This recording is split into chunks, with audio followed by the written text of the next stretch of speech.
Oh, yes.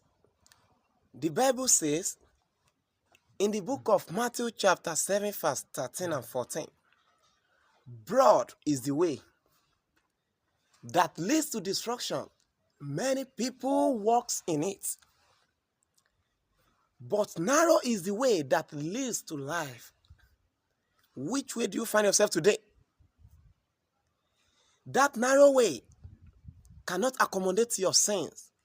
It cannot accommodate everything or anything. But that broad way that saves good in the presence of men, it accommodates everything. Put away your filthy garments today. Galatians chapter 5, verse 19 to 20 speak about the works of this flesh. Change today.